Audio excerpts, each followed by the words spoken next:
made it. We made it to another Friday, sir. Hashtag me too. I don't know if that's not right. That's not right, Fred. I don't even know what that means. I don't remember either. What was that even for? Wasn't that with like sexual assault and stuff? Like there was I think coming out, so it was like a Me Too movement. Hold on, what's the line they say in New Vegas? Like what the minions say about their leader. Hold on, I'm gonna pull it up because that's gonna be my new hashtag. And you just started talking about Fallout because yes, Franchise Friday. We are here to talk about Fallout today and all things Vault Dwelly. What have you been looking up or just kind of wanted to start off with today? Were you thinking about going into our own experiences with Fallout? Or did you want to just jump into a breakdown, linear history of the games themselves? Or did you just want to stare at the screen for an hour and make everyone who watches this podcast uncomfortable? You know what I want. When I click back on that video, you better be naked. No. No, I don't know. I feel like every episode I kind of just like do a little bit of research and like it's all stuff that other people found. You know what I mean? It's other people's knowledge. It's other people's things. So for this episode, I kind of thought I'd switch gears and just kind of go, I guess, from the heart and what I know about the game. And Fallout's one of those games that I played for years, so there's enough to talk about that I don't need those extra points of research to, I guess, have enough to talk about. But one of the things I always forget about is the fact that, like, I mean, and obviously too, is I started playing Fallout 3, and that's where I started. And I like always forget about 1 and 2. Like, obviously Fallout 3, so that means there is 2 games before it, but like nobody ever talks about them. So I'm curious, have you played either of those 2? First off, okay, so what I commented in the comment section is the things that the Legion says in Fallout New Vegas. Which one of those should be my hashtag? I'm liking hashtag the new slave girls are quite beautiful. I don't know about you, but or I could go with hashtag degenerates like you belong on a cross. Hashtag give me cause profligate. That's a good one. All right, so I've never played the original Fallouts. I've done lore study on them. I've looked up the lore a bit, and I've read a bit about them. I've never actually played them. They're definitely they're not comparable to the Fallouts we have today. I think it was not even. I don't know if they were first person or not. I don't think they were first person. I think they were kind of. Now you make me want to look that up because I didn't even look up the original Fallouts. I completely forgot to look up the original ones because I like you. I was just going to talk about my experiences. Yeah. Fallout 1. Fallout. Isn't there one called Fallout Tactics as well? Oh, there's Fallout Shelter, but that's the app too. There's Fallout Tactics, Brotherhood of Steel. Oh, okay. Yeah, so there's that as well. And then, let's see, Fallout. I'm going to see if I can even buy. I might just buy the originals and play them just because I'm curious. There's VR for Fallout? That's got to be so boring. I can't imagine it's that good.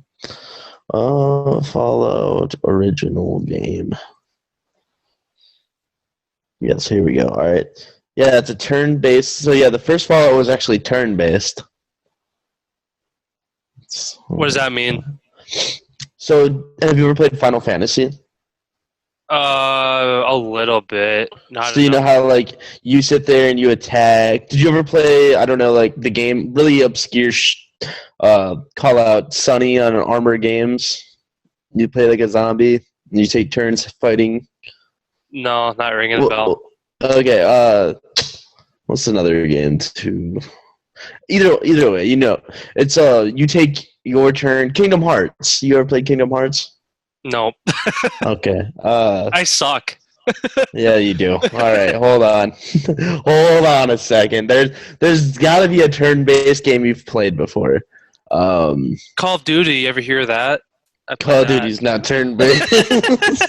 I Uh, mean, technically, if you want, I mean, not really. Because I was gonna say Madden's kind of turn-based, but not because they're both teams are actively doing something at once.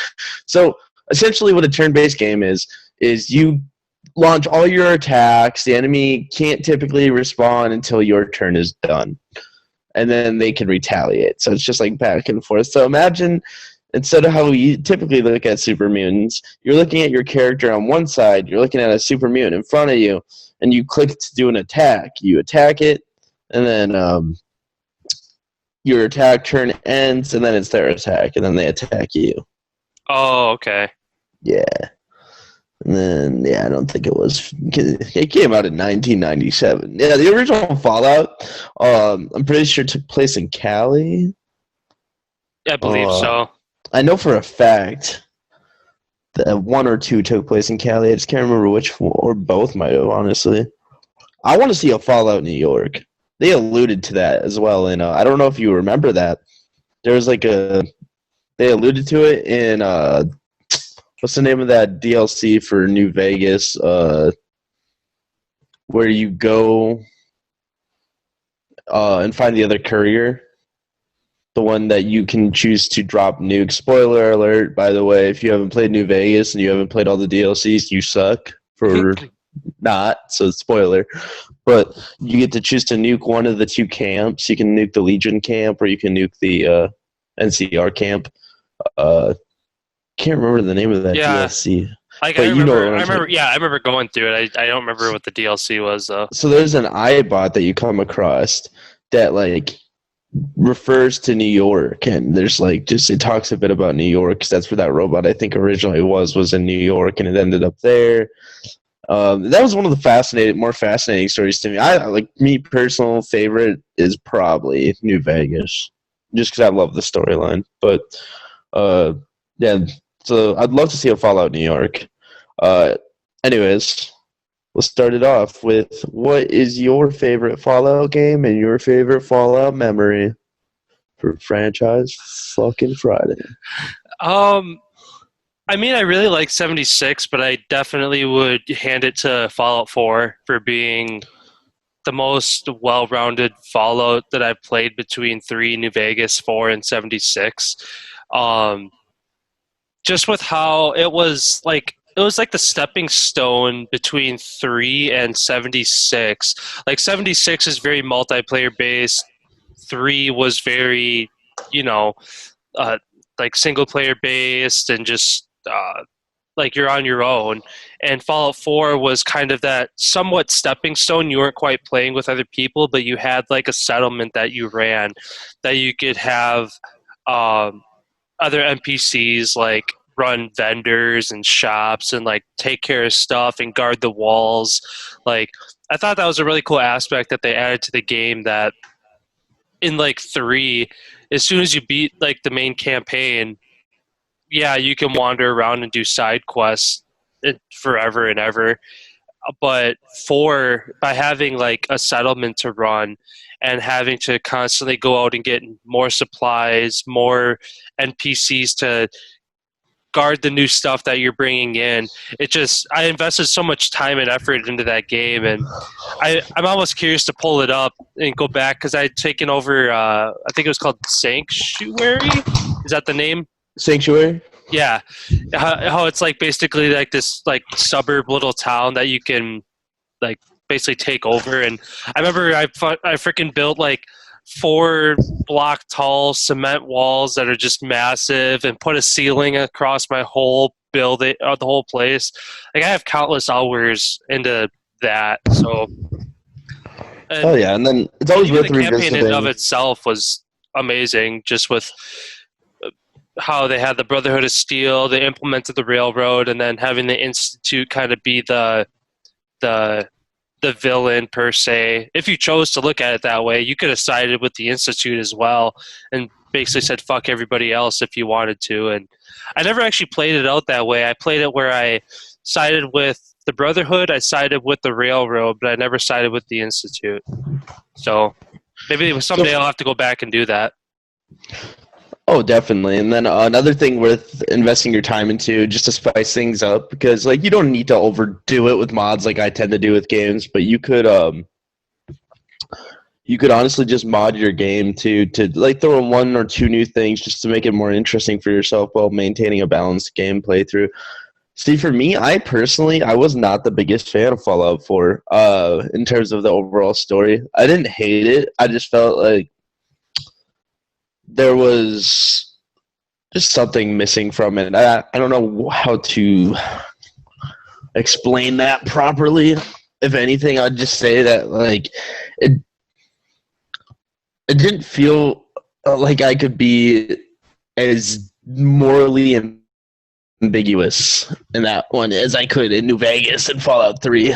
I felt more inclined to like New Vegas' story, but I'm also the kind of guy who liked the idea of Halo ODST versus like another. Like I like the idea of not being this special chosen one, even though New Vegas you're kind of still chosen to some degree. But it's a change. It was a change up from 3 because it was made by a different team of people as well. I think it's Obsidian Entertainment made New Vegas, and they're the ones who also made the original Fallout 1 and 2, whereas Fallout 3 is made by Bethesda 4. So all these companies now being owned, obviously, and then everything being under Disney now, or Microsoft, pardon. It's honestly cool. I hope to see. I've been seeing some rumors circulating about New Vegas 2 coming. I don't know. I haven't done any research on that. But I definitely enjoyed New Vegas because you're just some dude who got shot in the head, and that's where you start off. Some old fucking dude's just waiting there with you, like, oh, hey, what's up? Yeah, you got shot. By the way, like, all right, thanks, man. Oh, and also you're in the apocalypse.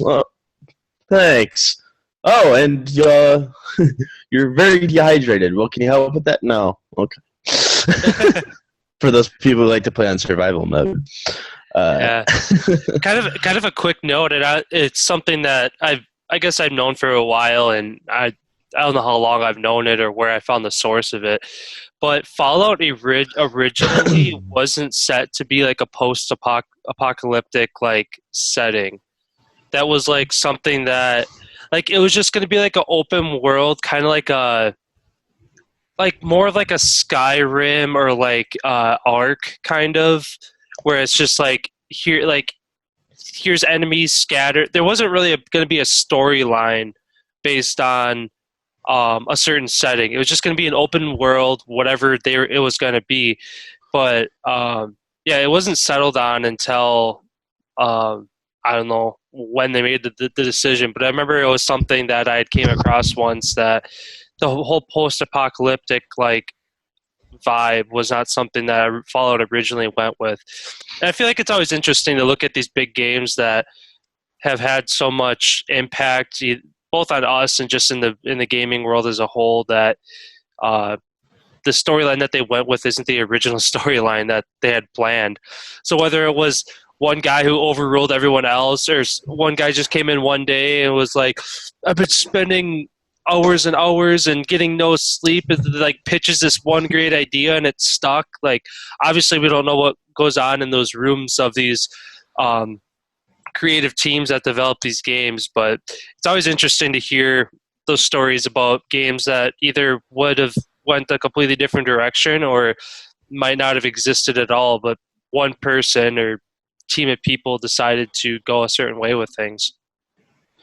Oh yeah, exactly. And it's weird to think like even one subtle change could have made that whole game something completely different. And one thing I love about the Fallout universe, because I've mentioned it several times, and I'll keep talking about it, and I sound like a broken record at this point, I love lore. And Fallout has a very fleshed out lore, it has a very interesting lore, and it has these different factions and these different groups, and you can trace this history back, and you kind of can see what was going on before this war. We don't have too much information about like what definitively set off this war, which is what Fallout's about. It's not about what started this. It's about the idea that essentially humans are flawed. They're going to repeat. That's why there's the whole war. War never changes. It's essentially saying that no matter what, you're not getting away from the violence. It's ingrained in society in itself, and to have like this weird group, this vault tech, these strange like kind of presence that also it's like, yeah, we'll create vaults for you, but they're gonna do some really shitty things to you. Like this is for the end of the world, and they're not concerning themselves with just how many people are survived. They're doing these case studies, and it's like, what? I want to know more about that, and I'm sure I can do some more research on that, and I'm sure there's more info about why they chose to do this with these vaults. But yeah, no, I find it interesting because it's kind of like they just didn't care because they could have wiped out almost all of humanity with that. They had vaults fail. They had vaults with their little tests caused the vault to fall apart. Like there were just vaults where I think there was one where there was like 99 women and one dude. Could you imagine? There was a Vault 22, which essentially that's the one where I think it's in 3. It's where you get the laser pistol that shoots green lasers instead of red lasers. Maybe that's New Vegas then. I can't remember if it's 3 or New Vegas. All I remember is plant people. There are plant monsters there, and they're fucking crazy. And then do you remember I can't remember the vault number designation, but there's a vault that you straight up go into, and there's a simulation, and you're literally you're a little kid who's a serial killer. It's fucking nutty. Like, there's just wildness to these vaults, and it's like, why are these vaults like this? Like, did you not just care about preserving society as a whole? Yeah, it's weird how when you come out of the vault, it's like either you're the last person to leave, or which would be 76, or in 4 you're put in a cryo chamber and frozen for what you think is only a few years, but it's been like 70 that you find out at the end, because you're trying to find your son, and you find out that your son is like 40 years older than you. But yeah, like those are, even though those are kind of still like weird stories, and like you want to know more about them, the vaults that you come out of as your character are some of the more normal vaults. Because like you said, you go into some of these weird ass vaults that things just fell apart, and like it makes you wonder that. But also it makes sense with like these factions that are in the game, like the Raiders or the Railroad, the Minutemen. Maybe all of these people came from specific vaults, and they basically, rather than sticking to like the laws of the government, they basically said, well, it's a new world, fuck that, we're going to start our new government and ideas and run with it. So I feel like even though like when you go outside of the vault you run into these different factions, I feel like those factions started within the vaults before like everybody came out of them. You know what I mean? Like the Raiders don't just walk out of the vault and be like, all right, I'm going to go kill everything and steal shit. Like, you know what I mean? Like they have to come out of the vault with that like personality already. Well, so Raiders, I believe, aren't all just vault dwellers. So the difference between vault, like, there's people who weren't in vaults and somehow survived. Oh, and yeah. There's part of the population that just kept recycling over. I mean, I don't know. I have to look at the lore though, because if you look at Fallout 76, that they say there's no Raiders, but also they now implemented the Raiders. I think 76 takes us 25 years to 75 years after the bombs fell. Yeah, I remember exactly. Because I think Vault 76 is supposed to be some of the first vaults that opened. It's one of I think it might be the first vault that opened technically in that area. I can't remember. I'll have to look up the number on it. But either way, the way that they implemented the Raiders was there's supposedly a treasure everyone came back for between the Foundation and the Raiders. So even though, yeah, like you said, they didn't exist, like Raiders weren't a thing in 76, they were able to add a side story that made sense. Like, you know what I mean? Like, yeah, they were able to bring them in. You're in the hills of West Virginia. There isn't a lot going on. There's a lot of trees, swamps. You have a couple small towns, but really there's not a whole lot going on. So it makes sense for them to pick that setting for the original game that they released, with you essentially being by yourself and only with your teammates with no NPCs in the game. So the fact that they were able to add in this treasure that everyone was coming back for, it gave a reason for people to come back to West Virginia. I kind of want to see them because I think the biggest city actually in the overall world of Fallout is in Fallout 1 and 2, and it's in Cali. I'm pretty sure it's the biggest known settlement in in the wasteland in general. So I would love to see a modern version of that made, just to see what it's like over there. Maybe like have it dated after the events of New Vegas and 3 and 4. And we'll see what it could become. I think that'd be really cool. Yeah, I don't know what I feel like a Fallout that or go ahead. I was just gonna say I don't know what the next Fallout's gonna be though. Yeah. I haven't really looked into that. Like how we've been talking about, like one that takes place in California. I feel like having it in Los Angeles would be too big, because either the game is going to be too big that there's going to be so many bugs and it's going to be hard for them to keep it up to date. Otherwise, they're going to small scale it to the point that it doesn't feel like for instance, it takes place in Boston. If it was truly like Boston to scale, like that game would have been huge, but they had to scale it down. Like you go downtown Boston in the game and there's only a handful of buildings. Like I've never been to Boston personally, but I'm pretty sure it's bigger than just a few buildings, and then outside of that all of a sudden it turns into like rural. So I feel like it would be kind of cool if they did like they'd almost have to do in like San Francisco, and I feel like it'd be cool to have like a faction on like Alcatraz Island that like holds that, or like even as you mentioned New York, have like a faction that is on Liberty Island where the Statue of Liberty is. Well, and here's the cool thing. They can always add new stuff in. They can add in new factions. A new faction could be born out of one of the old factions. It could just be this totally badass faction. Like they've done that. They've had offshoots. They have the Outcasts of the Brotherhood of Steel, which what did they split? I can't remember. I think it's because well, there's several shoot-offs of the Brotherhood of Steel for some reasons. One is because in 4, it's for example, Paladin Dance is a synth. Spoiler alert! If you haven't played it, go fuck yourself. So he's a synth, and the guy in charge of the Pride Win at the time, I can't remember the name of the guy. He completely hates that. He fucking hates synths.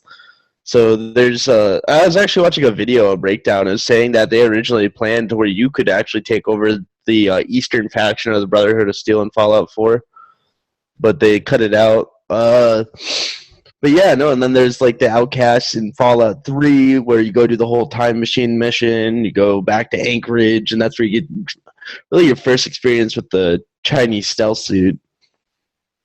So that was fun in itself. And so yeah, you get to see all these different interesting subunits of these groups. They could totally create a whole new original concept, new original group. They could even bring Fallout to different parts of the world. I don't think there's anywhere specifically in the lore it says other parts of the world are not habitable. Yeah, I think it was worldwide nuclear apocalypse.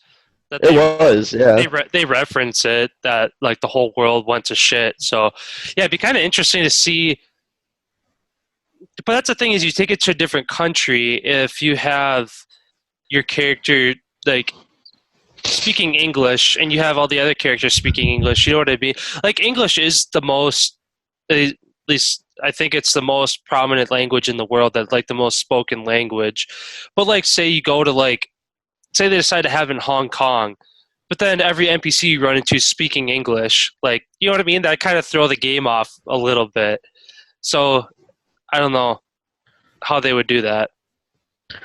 So, I mean, I play other games where it's all dubbed to English, and I played other games where there's other people that speak other languages, and it doesn't bother. Like, they could implement it into, say, it could have been a vault or an embassy vault, because you know how the U.S. has embassies all over the place. It was an embassy vault, so it could even that's how you can get your fill of American characters while still keeping the cast diverse. And like you said, a lot of people are bilingual these days. English is just very spoken throughout the world, so you could actually create very interesting character moments, because you very well might not know what these people are saying if you turn your subtitles off and just choose to have the option of you can turn subtitles on to understand them if you want.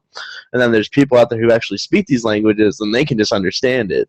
And I think that would just be cool in itself. That way you can show what's going on in other parts of the world, what other kind of unique factions can form, because we've only been shown such a small part of the U.S., and we've already gotten several major player factions set up in it. We got the Brotherhood of Steel, the NCR, the Legion, the Railroad, the Institute, what's the name of the Enclave, it's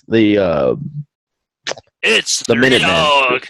Yeah, exactly. There's just so many different groups, and then there's settlements with their own security groups established. Like there's the guards at what's the name of the boat in Fallout 3? Starts with an R. Shoot. Yeah, I don't know why I'm failing this right now. I'm failing myself. Either way, they have security. Rivet City. Oh, yep. Okay, so yeah, they have their own security, and then there's also mercenary groups. Like, there's just so many other like unique groups, and there's raider factions, and that's why I like New Vegas, because their groups are all kind of very like wonky and out there. You had the cannibal cult that ran this fine dining establishment, and they were all known as tribes too. I like that they're all known as tribes. You had the different raider groups. You had the Elvis wannabes. It's like, and then you have Mr. House. You have the powder keggers. And so it's just, I'm curious to see what other new groups and interesting groups they can add. I mean, hell, in Fallout 4, they added the Nuka-Cola Factory DLC and added a whole other group in with that. Mm-hmm. Harbor, what was that? Harbor Riot? Far Harbor? Far Harbor, yeah. That was cool, and that Fallout 4 kind of took more of an upbeat vibe, kind of. Like, it's still, like, all the Fallout games are ominous if you dig into it. Like, Fallout 3 was, like, borderline a horror game. You know what I mean? Just with the lack of the graphics at the time, whatever year it came out, was like 2008 or something that Fallout 3 came out. Like, the lack of the graphics, like, at the time, it was probably super, like, up to date, obviously. But, like, you go back and play Fallout 3 now, like, the lack of the graphics makes it, I guess, more enjoyable in a sense that because it's more ominous, it's creepy. You play those older games, you play like for instance, some of the older Resident Evils that are more pixelated and kind of grainy. That makes the games more terrifying. Like, to me at least, I think. So one thing I'm just thinking about, and it's kind of off topic, but it's just one thing I'd really like to see moving forward with a future Fallout game. And I'm sure you probably can share the sentiment. I want to see more of the world space being used. I understand it's the apocalypse, but there's no need for there to be absolutely no creatures alive in the water. You could have a heavily radiated shark or something, just something to like spice it up. Because like one game I've talked about before, Subnautica, had me really thinking about like water-based gameplay mechanics in other games, and I would love to see like, because like they do well on land, they do great, and they have minor lyrics and stuff like that. So it's not like the water's completely barren, but those sit shoreline for the most part. But it'd be dope to just be able to like imagine a Fallout where you can take like a boat out and you're crossing from one area to another, and all of a sudden you just see a giant like Leviathan like mutated rad monster trying to destroy your ship. And that'd just be a badass sequence in itself. And so I think just more like, because they have the money, they have the technology, and maybe it's just they don't want to deviate away too much, like too far from their format that they kind of run. But even in Skyrim, and I know that's more of a Bethesda property, and I know there are obviously some Bethesda Fallout properties, and the one that's my favorite is not technically made by them. But I would love to see more water gameplay emphasized in Bethesda's games, and I would love to see more of the world space used because it does feel empty at a lot of times. Like the spawn points feel very. It just feels like there's moments I find myself walking around, and it's like there should be something going on, and then there's other points where it's like there's way too much going on. So it'd be cool to see a better balance of that. As soon as you brought that up, and I immediately thought of that, and it's kind of weird how we as gamers, especially in like RPG games, have become just immune to not really asking a lot of questions when it comes to that water content. Like a lot of times, a game like Grand Theft Auto, for example, you're on an island, like they use water as basically your border. Like you drive, you come to water a lot of times in a game. It's like, oh, there's the end of the map. Can't go any farther that way, and you turn around. Like why do they do that? Like why don't they implement that water, like you said, into the game, where they have creatures, they have, for instance, Fallout, with how creative it could be with a faction. You could have a naval like faction that only patrols the water. Exactly. You know what I mean? Dude, like there's so many post-apocalyptic pirates just sounds badass. Yeah, that sounds fucking that just sounds so fucking cool. Like a whole settlement. Imagine like a settlement of like, because like Rivet City's established ships are a thing. Imagine if they repaired that ship and they had a whole fleet of ships that just moved around the radiated waters, and they just have their hull is designed to handle them. Just make a video game bullshit. People will eat it up. They don't care. They're not going to question the science of it. If they're going to question the science of that, they'll start. And yet they're perfectly content with like aliens and all the other bullshit that pops up in that game, or actually scientifically correct weapons. Like, and that's the one thing they're going to question. Well, the radiation would have killed everything in the water. Well, it would have killed everything on land too. Go fuck yourself.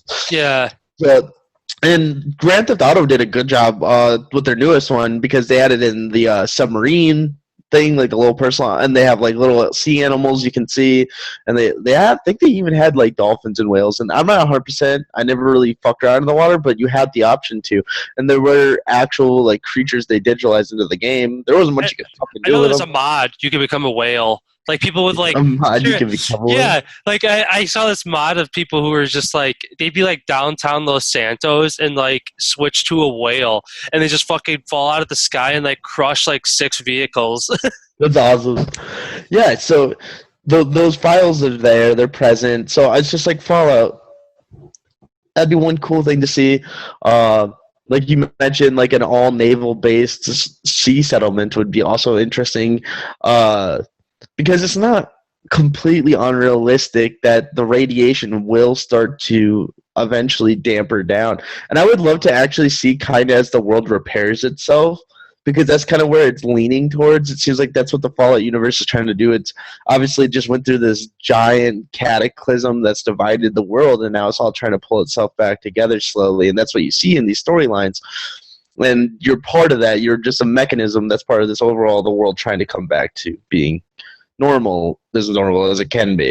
And it'd be cool to see a Fallout later on down the road where it's like, okay, a lot of the radiation is starting to be radiation's not really an issue anymore. This is just what the world of Fallout is now. You know what I mean? Because if they can purify water, which they've confirmed in Fallout 3 that you could do that, like, if they could clean up the oceans and slowly, but then they'll see some like, imagine like a Fallout that takes place where it's like society's kind of established itself again. There's some new form of government, and your job is you work on a ship and you help clean up the radiation out of water, and it's just that's what your job. And then some crazy event happens that causes the world to just start severing, or the government collapsing around you again, and fallout happening again.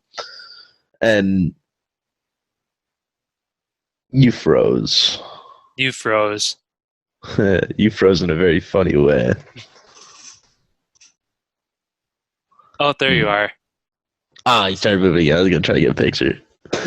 Your eyes were kind of like... You look essentially stoned as fuck, and that was awesome. But, yeah, so no, I would love to see just... I'm excited for games like Cyberpunk, because I'm looking for my post-apocalyptic fix that's a different vibe, and it sounds like the city's going to be dope, the graphics going to be dope, just waiting to be able to pre-order one of the new systems. So I'll probably get it in about 5 years, Yeah. just in time for the next one to come out. Um, That's my leg. um, Hello. I was just thinking it'd be kind of, and we've been talking about somehow for them a way to implement water into a Fallout. It's like, where would they have it? And I just thought, and it'd be really freaking dope. Hawaii. Imagine it in like Hawaii, and you'd have like boats between the islands. You'd have factions on different islands, some that work together, some that hate each other. You could make it like a perfect opportunity to have like one island be a big question mark, which they could add as a DLC later. Like, you know what I mean? Like, I feel like exactly. having like that island feel, it forces them to implement water, because if they don't, it's just a boring ass game at that point. And literally the Enclave survived on an oil rig off the coast. So it's like, if that's where the Enclave is hiding, if they were on the water, like, clearly not all. And this is my thing. Nukes, radiations, even if you dropped enough, and with the nuclear fallout, I don't know if it would if everything would become nuked out. I don't know. I'm not a nuclear physicist. I don't know the mass spread of these kind of things. I don't even know if that's the guy who knows these kind of things. But is there places still in the world where there's no nuclear fallout? Could you imagine? Like, just like some parts that are untouched, and what the implications of that would be to the rest of the world, or what if, like, because like there's been shit shown like with aliens, like that could play a bigger part coming into the future as well. More aliens coming into the picture, because clearly aliens are established as existing in this universe. You could end up on a whole different planet in a Fallout, which would be kind of interesting. I mean, you do for that one DLC, you end up on a ship for a while. Yeah, something Zalot. But yeah, you could Zalot. Yeah, and then you could totally imagine that you just go to a different planet, but you have like a nuke and you just blow up that planet. It's just like war. War never changes. It's just you walking over a pile of alien corpses. Just like, nope. New logo: humans. Humans are dicks. We blow everything up. Yeah, like you said, that's an interesting idea, though. How like you said, it's evident that in every Fallout game, it's mass scale nuclear fallout.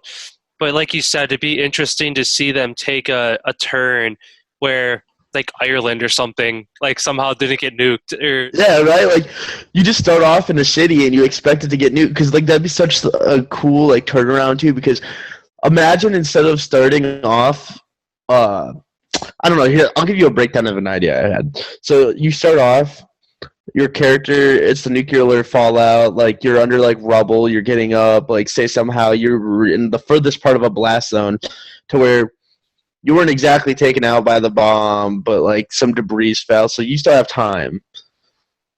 And like you're rushing to figure out what the hell's going on, and all of a sudden it cuts. Like, it's like that's actually a scene for the future, and it cuts to the past, and your job is now to stop this fallout from happening, or getting to a safe zone before the fallout happens. Just as like a little side mission that they could add into this kind of Fallout. And then it's you existing now in the Fallout world, in a place where Fallout isn't necessarily the biggest impact, but society collapsing around you is. So everyone's just acting crazy because there's no law anymore. There's no rules. So it's more of dealing with the humanity of things versus just the giant monsters. So it's more of a human-based Fallout than a look at the weird creature Fallout. And the morality of it, you could make it a more morally gray game, because your dude could be like a prison convict or something. Mm-hmm. And like it could just be something interesting along those lines. Or even, like I said, dating it out further. You could, like, that'd be a cool concept. You're a prisoner, you're in like you were in cryo freeze or something like that, and you were a prisoner in the Fallout universe, and you're unfrozen because of something happening, and you break out, and it turns out you're in the Fallout universe, but it's now just progressed. There's a government again, society's a thing, but now you're obviously this character that was not supposed to be out, and now you're kind of this threat. And then they could introduce new groups, like they could have the railroad be shifted around. Instead of just helping synths, they're helping people who get cryogenically frozen, who are on the escape. Because I don't know, there's just so many ways you could go with this. You could alter society in Fallout without having to get away from the formula of Fallout. Or like you mentioned, like you're a prisoner who gets out. Like you find a faction of other prisoners who also got out, and they started their own faction to kind of exactly, and it's figure out the world.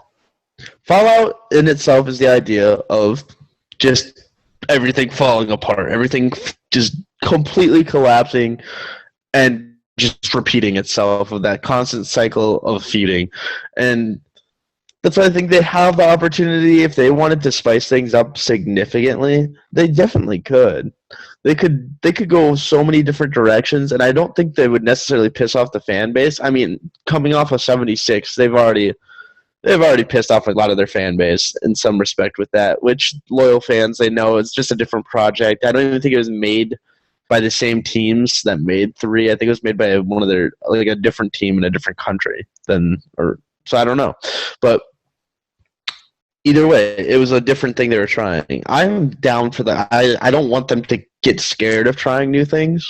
Mm-hmm. If anything, I want them to get more creative with trying new things. Don't do new things everyone else is doing. Do your own thing.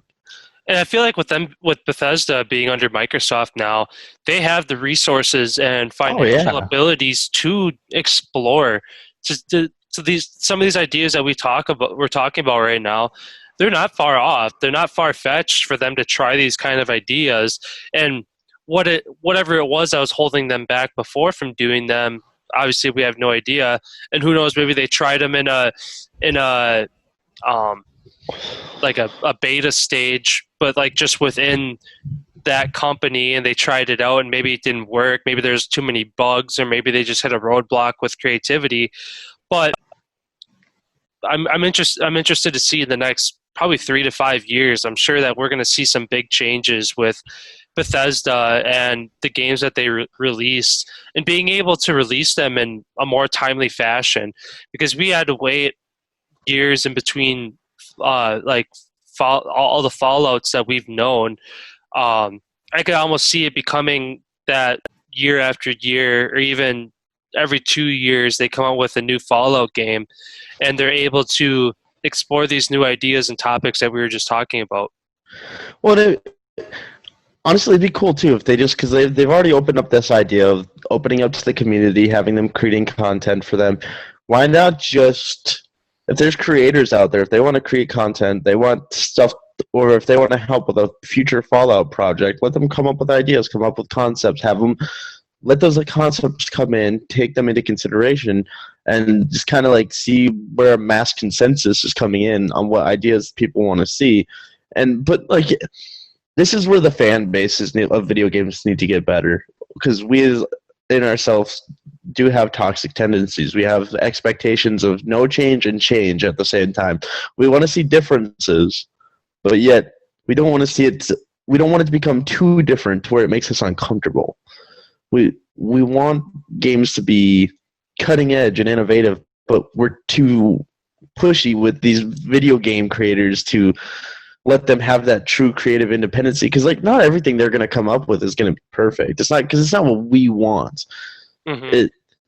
And that's the thing. And we just need to like lay off of them a bit. Like, just be like, all right, this is what we liked about 76. This is what we didn't like. And because they are obviously, they're being responsive. They're putting in the effort to continue to add into that game. They are putting in effort, and I know there's could be more effort, blah, blah, blah. It's like, well, there's also, between a global pandemic now, them just being acquisitioned by Microsoft, the fact that I'm sure there's a lot of micromanaging bullshit that probably goes into creating these games. Mm-hmm. And because it's several different departments that need to come together to create this one like piece. It's everyone's creating their own little moving pieces, and they got to make it all come together and work. So, and who knows, maybe they're making it they're in the process of making another game. You know what I mean? Yeah, That's what as frustrating as it is being a gamer. You play these games where there's a game breaking glitch, or there's a gun that's overpowered, or there's you name it, something that's just wrong with the game. People are like, oh, what are these creators doing? Do they not care about the game? Like, oh, it's like they have to focus on the game now, but guess what? They also have to give effort into what is their next game. Like people, I feel like people often forget that that's not their sole focus to worry about what's going on in the game right now. They have to worry about creating that next game to keep people coming back. So I feel like that's why sometimes when there's a glitch that happens or something that needs to get fixed and it's a couple days go by, I'm sure it's not easy for them to just release a patch or something like that, especially when they're focused on new content.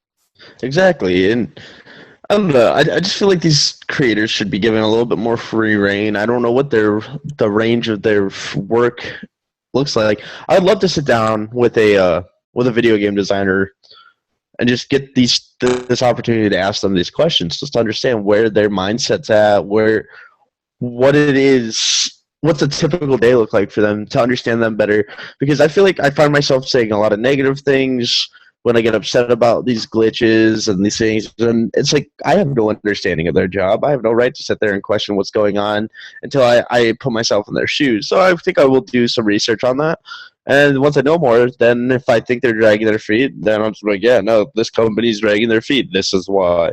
And because I've only have nothing but love for Bethesda, and admittedly, they create glitchy games. They do. Their games are glitchy in itself. They have issues. They have bugs, just like every other game. But they also have introduced the two biggest things that mean everything for me in gaming: interesting mechanics, good storylines, and great lore. And as long as they continue to create content like that, even in 76, where a lot of people are like, there's not a good story here, it's like, there's a story, you just gotta look for it. You gotta read. And me being a Dark Souls player, I'm used to doing that anyways, because interesting little tidbit of information for you, that's how Dark Souls is for the most part. The lore is all written. It's not like, you're not gonna know everything you want to know just by playing through the storyline. You got to do some reading and communicating with with other people in the community and getting their opinions on it. And then there's there's forums. But either way, it's cool because Fallout, they actually go out of their way to create such a good story, and also on top of that, layer it with lore.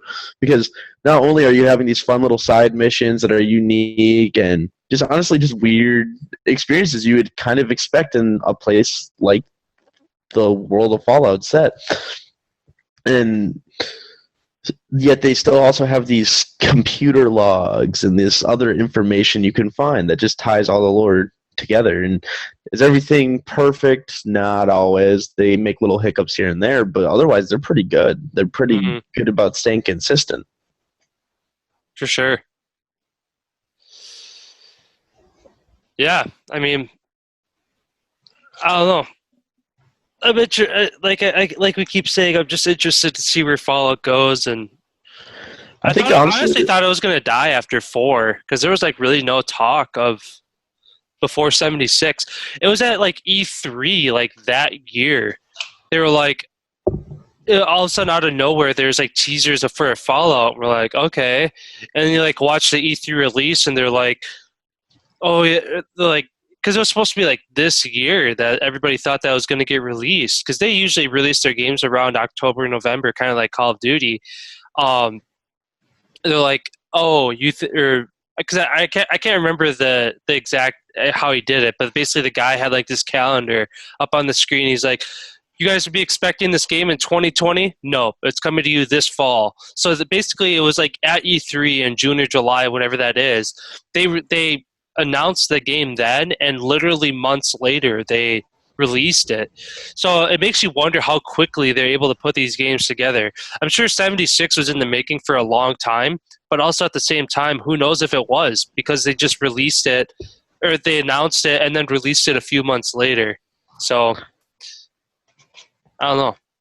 Yeah, I'm excited to see what the franchise does moving forward. I I have high expectations, but I don't have low ones either. I kind of just sitting in that middle ground. I'm anticipating, but I'm not getting my hopes up too high. I'm just gonna kind of like I don't want to sit there and create this beautiful idea of in my head I have a Fallout, and that's one thing I also want to like. And I've said it before when we are talking about our whole hacker, cheater, exploiter versus modder creator. I appreciate the community out there, the modding community. You guys have like breathed a fresh breath of air into Fallout for me and Skyrim because I have the ability to mod, and you guys create these amazing mods that are lore friendly, and they just continue and they carry over into the gameplay, and it just makes it an overall great experience. It can make the game pretty much a whole new game without breaking away from what the game is. So you can pretty much get infinite hours of gameplay if you're really heavy into just being able to see this new stuff get interjected into the game like that. So with that, I feel like I've kind of covered my bases on what I wanted to talk about for this Franchise Friday. I don't know about you, if there's any more you really wanted to touch on.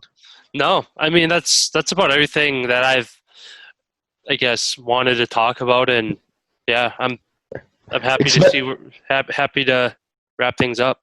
Expect to see these Franchise Fridays get a lot more expansive as we continue to create our own content, and just stay tuned for those. Our one loyal fan, we love you. So is it you or is it me? I don't know, but one of us doesn't like ours. Okay, so I think it's honestly you because I didn't like our shit. And every time I see like that dickhead, the guy on the screen, pisses me off. I like how that's ambiguous because you're like, wait, is he talking about me or himself? Yeah, like is that self-hate or is he throwing shade at me? The one in the I'll help you out. The one in the hat. All right, so yeah. So with that, I think that's a good place to end for the day. Signing off. I will see you on Xbox later. All right, see you, man.